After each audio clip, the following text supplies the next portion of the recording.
right now on Higher Journeys Radio with Alexis Brooks.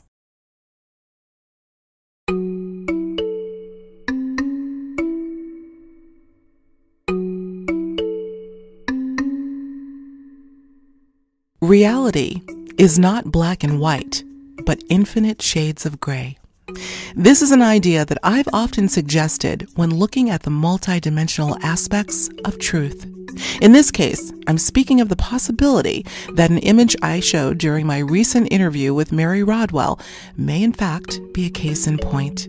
I brought in quantum researcher and avid photographer Cynthia Sue Larson to weigh in on what may be a case of double exposure, revealing something that goes far deeper than a digital anomaly.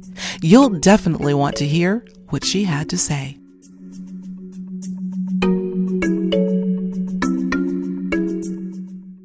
Well, if there's anyone who can kick the tires on the subjects that seem so out of the box, so out of the realm of normal, it's my friend Cynthia Sue Larson. And I'm so delighted to have her back on the show today, and on short notice, I might add, because I wanted to delve a little deeper into something that came up on my last episode with Mary Rodwell. And this has to do with what I'm still deeming an anomalous photo. Now, for those of you who caught that episode, you may recall that we featured a recent photo of Mary that was taken during a talk by an audience member that was watching Mary. And in this photo was revealed a very strange double image of Mary, and we're going to show it again in this episode.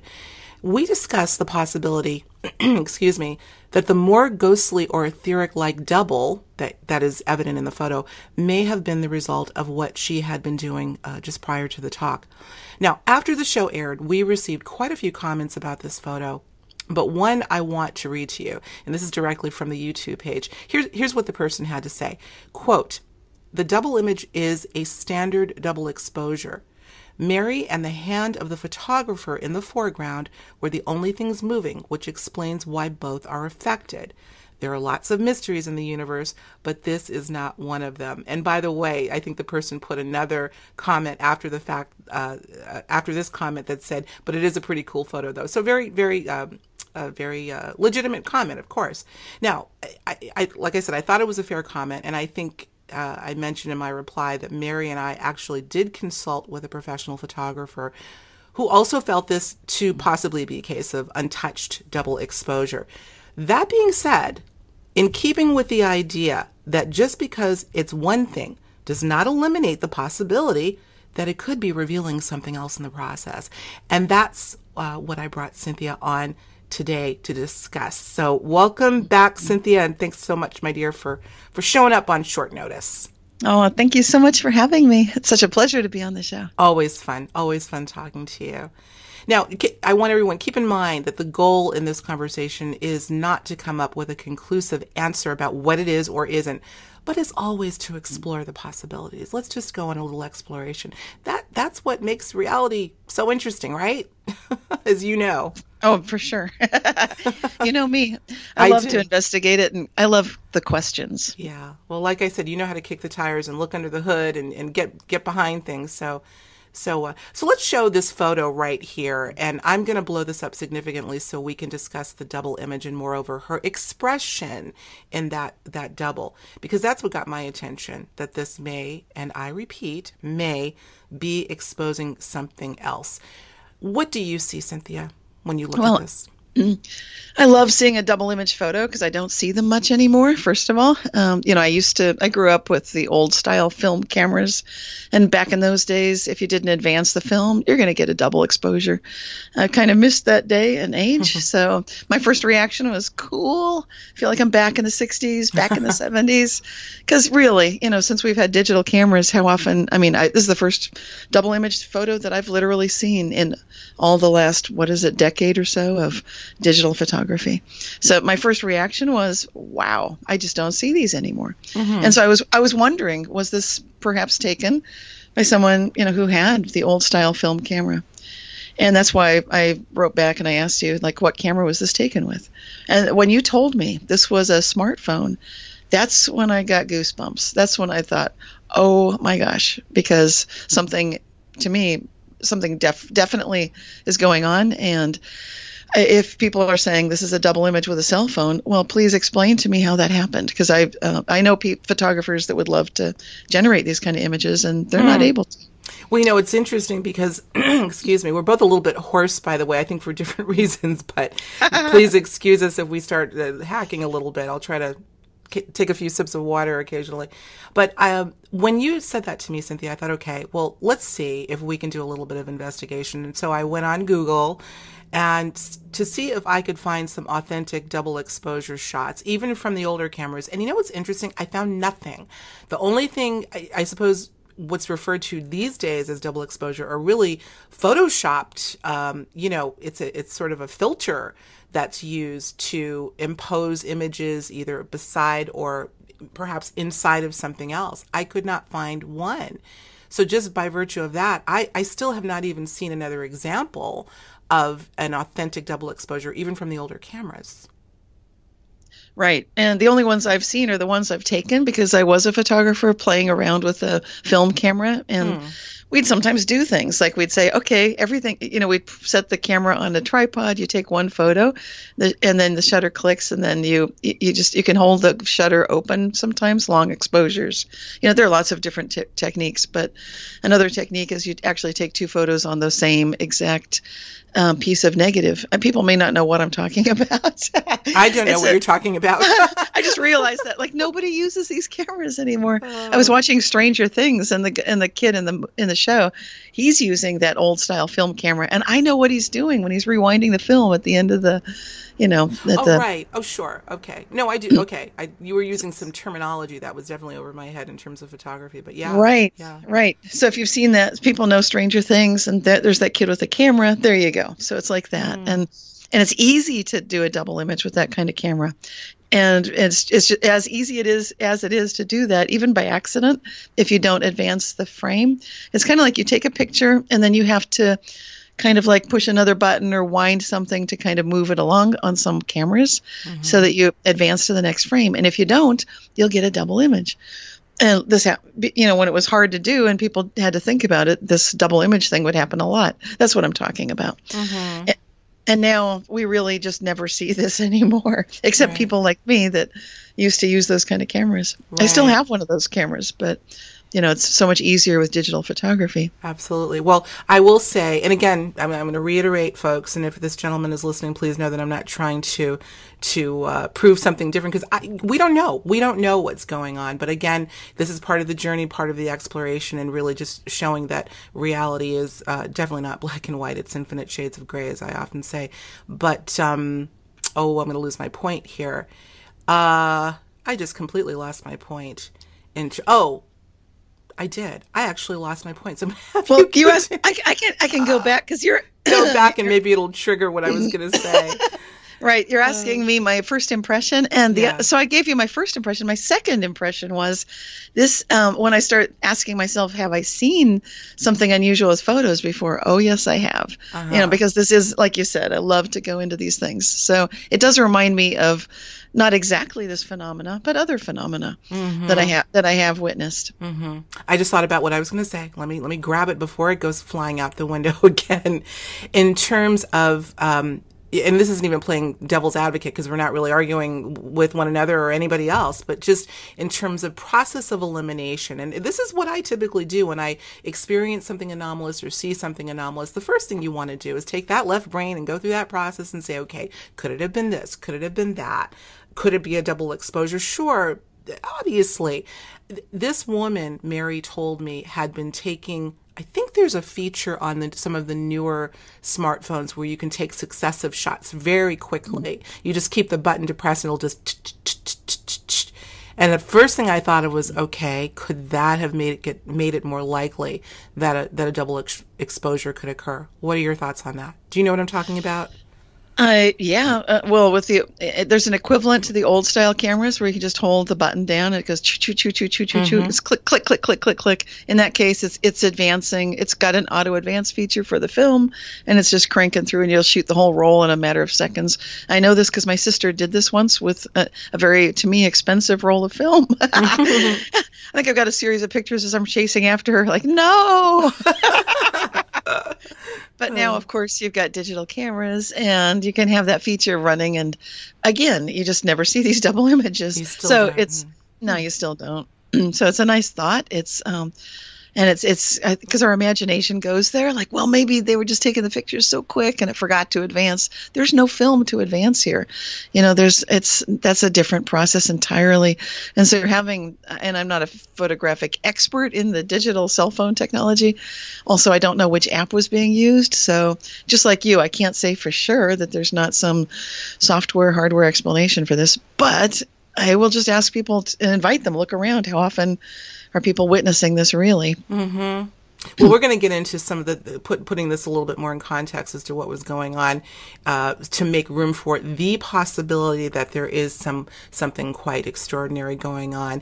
In addition to it, let's call it a double exposure, because he makes a good point.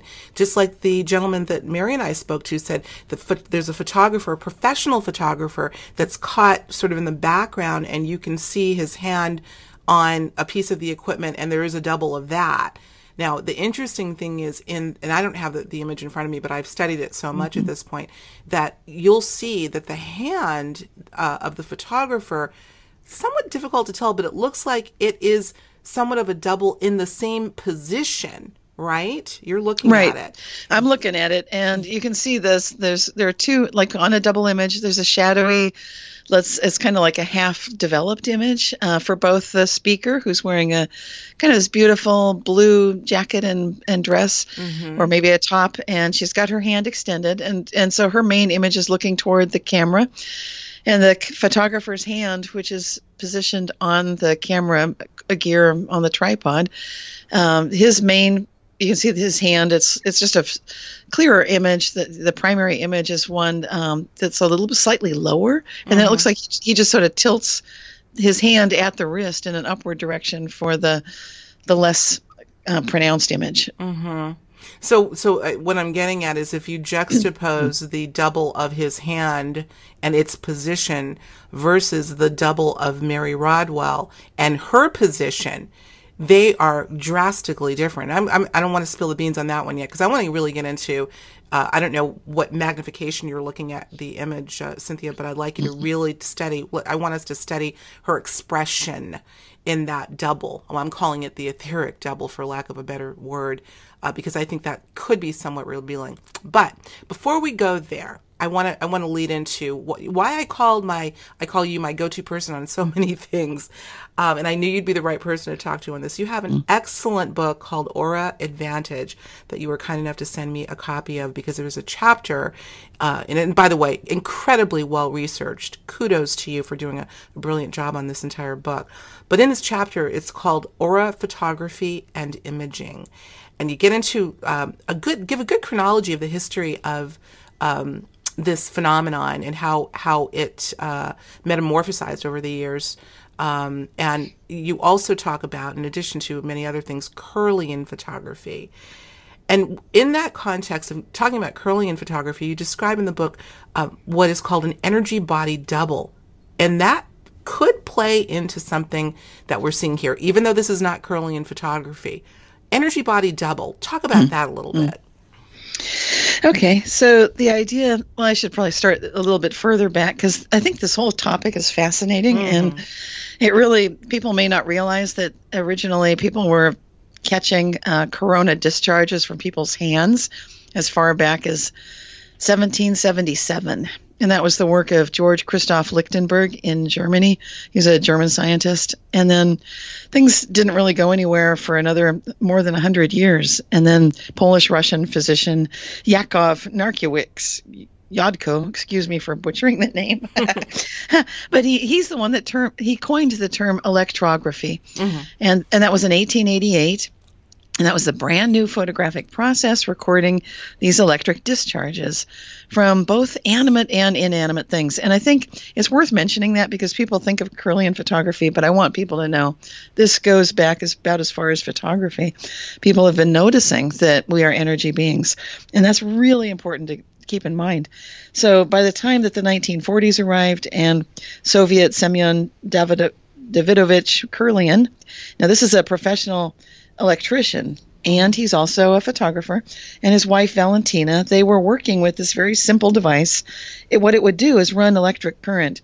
And I want to describe it's not just like a regular camera, but they're running current from a high frequency spark generator across these electric plates that would sandwich a sheet of photographic film. And then they would get these images. And I think people have seen these Kirlian photos of leaves. Absolutely. And they would press a leaf in between the plates, and they were having this experience of noticing if you tore part of the leaf off, like a maple leaf, and you tear off one of the fingers of the leaf, put the rest of the leaf that's missing that part in between the photographic plates, and then look at the image that results, you'll actually see the main leaf, but then you'll also see the kind of like the spirit image or the energy image that shows that it's like this phantom limb kind of a thing. Mm-hmm. And there it is. You'll see the entire leaf, even though the entire leaf is not there. Right. And so there's something similar going on to what you're showing in this image, in the sense that one image is stronger. And typically because one thing we didn't mention with the double exposure photos, you'll almost always see that those double exposures are equally strong. You're not going to get this kind of a phantom effect that Alexis is pointing out. And that's what's so relevant about what you're describing here. Right. Good point. I'm glad you brought that up. Yeah.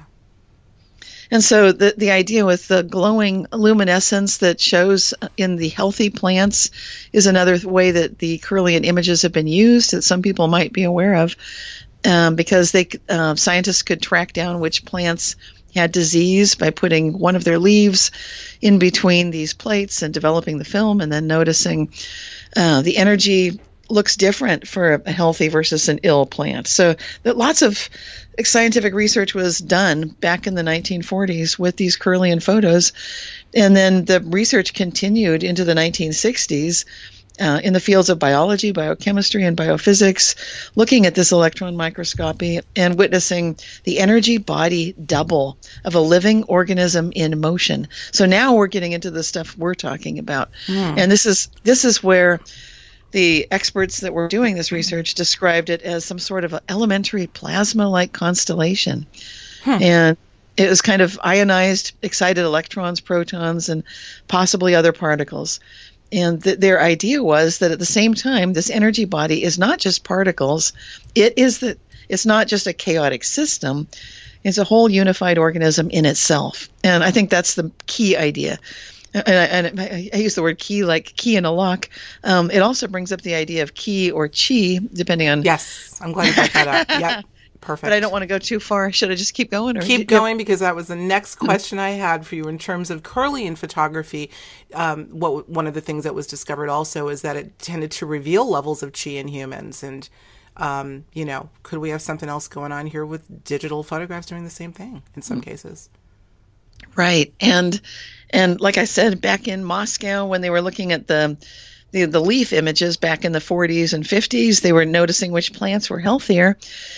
Obviously, there's a real application that's possible when you look at the ki. I studied Korean martial arts, so I tend to go with the ki, but the Chinese would call it chi. But whichever you want to call it, basically you can definitely see that when people exercise, they'll get sweaty and because they've been working out. And those people were noticed, and this was recorded in an article in the magazine Science. This was back in the 70s, 1976, I think. The people that were exercising had really nice, healthy Kirlian images when you would take a look at their images of their hands. And so the key experts that they brought in to take a look and see what did they think about this is that they could see a difference in a Qigong or Qigong practitioner. And there was a little bit of confusion at first because wet hands were considered to be a variable. Mm-hmm. Some people thought, you're getting stronger results because you got sweaty people. But then when they worked with the Qigong master and did further tests, they noticed that actually exercise does increase ki. And you can also increase the ki if you're using magnetic influence. Like some people would work with magnetized water and wash their hands with that instead of regular tap water, and you'll increase your ki that way. So there is some, then we get into all sorts of other esoteric things, but the main idea that you're getting at here is you can absolutely detect illness in people. You can detect the strength of their ki field, and you're going to definitely get these kinds of effects where you've got perhaps this sort of simultaneous image in a Kirlian photograph where... Oh, go ahead.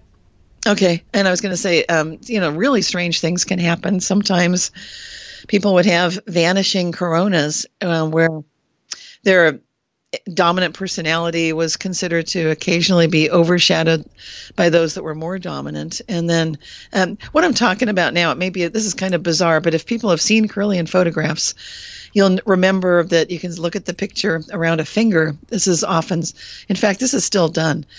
The Russian research continued, and people are doing this even in the United States. And there are laboratories where they're analyzing the fingertip energy patterns. When you see an even field of energy around the finger, then you're witnessing a really clear picture, or versus when you've got someone who's sick and they've got breaks or tears or jagged edges. Yeah, I'm going to have you stop talking for a second, folks. If you can't tell, and this isn't funny at all, Cynthia's voice is struggling. I'm just going to digress for a little bit, because again, I want you all to send your positive energy to her. Cynthia and her family are in Northern California. They are in very close proximity to where these heinous wildfires took place. And before we went on the air, she told me that I noticed that she was struggling a bit to talk, and it was suffocating, literally, even though she and her family were about 30 miles away. So I'm going to try to maybe talk a little bit more to relieve your voice, because I drank some water. So. Yeah, good. Yeah. So if I'm talking a little bit more, folks, than normal, I want to give Cynthia a rest every so often, because her voice is somewhat strained. They're still kind of dealing with the sort of the after effects of this incredibly sad and trying time for so many out there. So just so you know. Thanks for that. What you just explained. And look, this is a conversation where I suppose, and this is one of my favorite things, where the exoteric and the esoteric intersect. And that's why I wanted to have it, because again, I know I sound like a broken record, but I'm not a this or that person. I'm a this and that. It could be the double exposure, sure. But in the act of that anomaly happening, another may have emerged. So that's kind of where I'm going here. Maybe not. Maybe it's just the anomaly of the double exposure in digital photography. We don't know. But let's here's something as an aside, Cynthia, what I wanted to ask you, because your book is about the aura. And it just so happens that you have this great chapter that deals with aura photography. But I want to ask you, how would you distinguish an aura, let's move to aura now, from the etheric body or astral body, or even in some cases what is referred to as a doppelganger?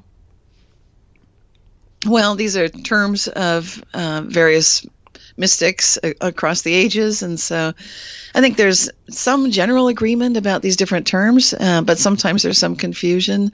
And for when I talk about the aura, then I'm describing something that can be often measured, can be photographed. And when you look at an etheric double or something like that, then often this might be the way you'd be, actually, if you were seeing a ghost, you might actually see the ghost and it looks like a person. And that kind of experience has happened to me. So I've seen ghosts, and they do look kind of like people. And when I see an aura, then it looks very much kind of like these Kirlian photographs, but I'm not using a camera. And I think that's what's interesting here, because you don't necessarily need, and I was realizing as I'm talking about these Kirlian photographs and the electronic plates, and people may be thinking, well, wait a minute, hold on here. There were no plates set up at this talk, and so therefore you can't expect that kind of photo. And I think it's worth, if you don't mind, just returning a little bit to that photography subject, because it's really important for people to realize there has been a history where people have gotten very anomalous kinds of results. And people listening probably know about orbs, for example. This is a very common current type of thing that you can photograph with your cell phone camera and digital camera.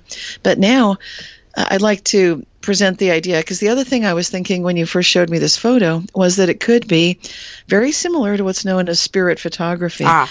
Glad you brought that up. Yeah. And this gets into another little branch of energy photography. And we're now not so much dealing with the electricians and people playing with running voltages through electronic plates, but instead working with psychics and people who see things and run a lot of energy. Maybe they've had a Kundalini experience, maybe they just meditate, or maybe they're just really psychically strong. But in this field, Boston engraver William Mumler is known for having taken the first known what's called psychic photographs. Now we're back in the 1800s, 1862. And he was astonished to see images of dead relatives showing up in his pictures. And that was the first time this was seen. But obviously, I think listeners will relate to that. I think a lot of us have seen things like that. Maybe not in our own photographs, but we've seen pictures like that. And then in this woman, Harriet Boswell, started noticing that she would see regular photographs that looked normal at first would turn into psychic photographs, sometimes many weeks or months after they were developed. These were called extras. And so it looks like you'd see something normal at first, and then later on you get something extra. It's also called delayed photo impression phenomenon. And sometimes you'll see dead people showing up. And some of the people playing with this area notice that the photographer's intention, as well as the energy field present, are two factors known to transform ordinary, run-of-the-mill pictures into extraordinary photographs. And so this was also on my mind when I first looked at that picture that you showed me, because obviously it's possible when, even though the photographer might not be working, and I think this person, when you talk to her, she didn't admit to playing with anything other than the fast forward, snap, snap, snap kind of app that she was using. Well, this was Mary is the person that I was talking to. She showed me the picture of herself, but she was describing how the woman that was taking the pictures, somebody that was in the audience, came running up to her right afterwards and described. She says, I was taking pictures very quickly, and I have a lot of them, but this is the only one where this image showed up. So yeah, and probably the only one she's ever seen like that too. Yes, absolutely. Yeah. So this means that that when you facilitate these kind of photos, and these have had lots of other names, some people believe spirit guides are making a difference. And then there's one last person I want to bring up, and all of this is in my book, Aura Advantage. So if people are interested, can delve into the whole thing. But there was a very famous Chicago bellhop, and his name was Ted Sirios. He could not only produce psychic photographs when he pointed a Polaroid camera at a blank wall, which is pretty amazing. Like, he'd get an image of whatever he's thinking about. But he did this in front of scientists. Now, this was in the 1950s, same time as the Kirlian photographs are happening. But it's a different kind of a thing going on, because here you've got a very high energy person who's holding the camera and just getting images of what he's thinking about, what he's psychically viewing. And sometimes he'd ask one of the scientists to hold his camera and aim it at his forehead while he would focus on an image such as the Chicago Hilton. And he'd get these amazing, blurry, kind of out of focus images. Looks like it's taken from the tops of trees, higher than any camera angle could have taken. And it was just mind-blowing. So I'm just bringing all that up so that we can kind of wrap our minds around this. Right. So you don't have to, so it doesn't require the Kirlian technology, because I know people who are into that will say, hold on, that can't be right, Alexis. And Cynthia, you're confused because there's no technology. And what I'm saying is, not only do you not always need that technology, but we have another explanation in the sense of having that energy present. And just like really cranked up situation where you're really excited, you can get some amazing photos. Absolutely. Well, I'm glad you brought that up. And the account that you just brought up of the gentleman that was able to sort of image something in his mind and have some semblance of it show up in the photograph is in your book. I read that part of the chapter. But this brings me to this whole idea of emotional state and how one's emotions can affect a lot of things, a lot of the way our reality plays out, but particularly the aura. And, call it the etheric body. Maybe we'll use some of these things interchangeably, depending on what we're talking about here. But I want to reiterate, I think I had said to you, Cynthia, that just prior to Mary giving this talk, she had been involved in a joint energy healing on someone else that wasn't at the talk. And I would imagine that in that process, the emotional state had to be heightened. Certainly there was a focus there, and, having to put herself in a space, an energy space, that she was able to conduct this healing to begin with. So that sort of leads into, or kind of follows on, what you were saying about how, and I know you mentioned this in the book, how intention and intense focus can perhaps produce some of these effects. That's right. And when you combine that with a high state of emotional energy, or it's just, you can tell when it's happening because there's just this electricity that you're feeling. People that have had a Kundalini experience know it.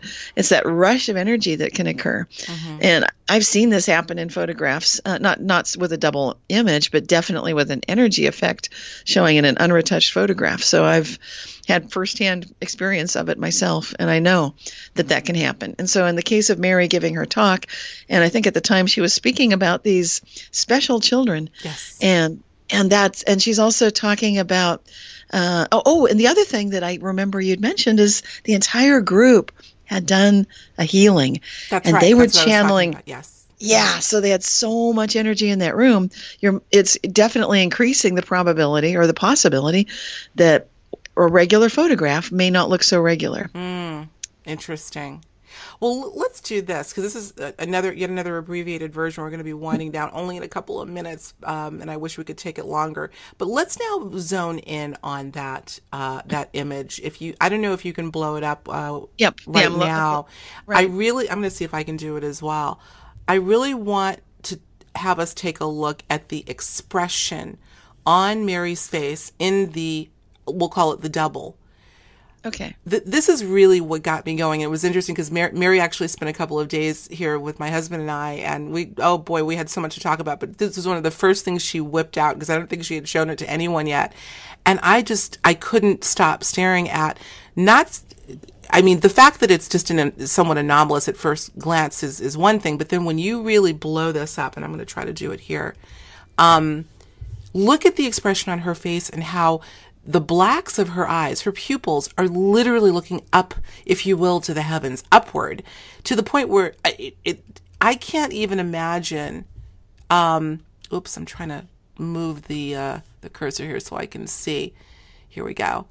Do you see what I'm talking about? She's looking up. Her mouth is closed, if I'm not mistaken, almost right. as if in a position of reverence or reception. It looks like she's receiving information. What do you think? I think that's a good assessment, and I think it's also interesting that the stronger, clearer image, her eyes are looking to her left, which is for our right, and that's exactly where the double shows. I think that's another feature of this. It looks like it's self-reflective consciousness in a way, almost expressing that on some level she knows, or she's feeling this very, as you say, very sort of a divine moment that she's right. Yeah. Well, I'm looking at the actual image, we'll say, the full 3D. And her eyes are shifted, but they're not shifted upward. They're shifted to the side. Whereas in the ghostly image, we'll call it, upward. But they're shifted to the side where the ghostly image is. Oh, I see what you're saying. I gotcha. You're absolutely right about that. Yeah. Interesting. That's an interesting thing I hadn't even picked up on. So we're going to... With a look of astonishment. With a look. Yeah, she looks like she's seeing a ghost. I mean, you look at that and you're like, wow, she's seeing something. We'll never know. I suppose what's going on, but who cares? It's still fun to kind of take a look, And I'm going to say for the record, folks, I have absolutely no resistance to admitting that something may not be anything more than what we understand it to be, and in this case, it could just be an instance of a double exposure. So, in wrapping this really brief one up, and I'm bummed because I want to talk more about it, and we will, what do you think? Not conclusive, but what are you leaning toward, Cynthia? Oh, me? I think you've got a very clear case, because I've personally experienced similar photos, like I said, not with a double image, but with an aura showing in a regular photo. And I think this is a clear case of seeing the real reality. When the photographer has that desire, and that's what I meant about spirit photography, and there's so much more I could say too, but when you've got that desire, you will start to see the true reality, and it's doable. We can all do that. And, I share an exercise in the book with how to do that. I think that's a great piece of advice. As a matter of fact, and by the way, folks, we're going to make sure to have a link so you can get our Advantage immediately. I think it would make a great holiday gift, by the way. A bunch of her books would, but we will have a link. But I think, what I was going to say is in your book, you do talk about some of the experiments. And as a matter of fact, in the back of the chapter, you have some suggestions of what people can do if they want to sort of experiment with aura photography. And I think you had one case or one example of pointing a camera to a blank wall and sort of doing an intention experiment to see what might emerge. I may be kind of putting a couple of different scenarios together, but at least I had thought about that. I got a couple of ideas. I want to try this, particularly with digital photography. So that's a whole nother area we don't have time to get into now, but I know that there has been a lot of anomalous sort of things that have cropped up ever since the advent of technology, including our computer screens, in terms of perhaps a glimpse into the other world, the ether world, if you will. So maybe we'll have to pick up on that next time around. But listen, Cynthia Sue Larson, always a pleasure to have you. I want to wish you and your beautiful partner and family incredible healing on the back end of these wildfires, and let's hope it's the last we see of them. I want to wish you an amazing upcoming holiday. Can't believe it's that time of year. And I want to say I love you. I'm so glad to have you. Every time we have you on, it's a treat for me. Love you too. Thank you so much. Thank you. And thanks again for doing Last Minute. Thanks to everyone. We'll talk to you real soon. Take care. We may never know just how this double image of Mary Rodwell emerged, but one thing we can say for sure. In a universe that's teeming with energy, manifestation can occur in a multitude of ways. This may just be one stunning example. No matter what happened here, we can rest assured that more mysteries are on our doorstep. I say, let's buckle up and take that journey. The exploration is well worth it. Thank you for taking the journey with me today. I always appreciate the companionship. Until next time, I'm your host, Alexis Brooks.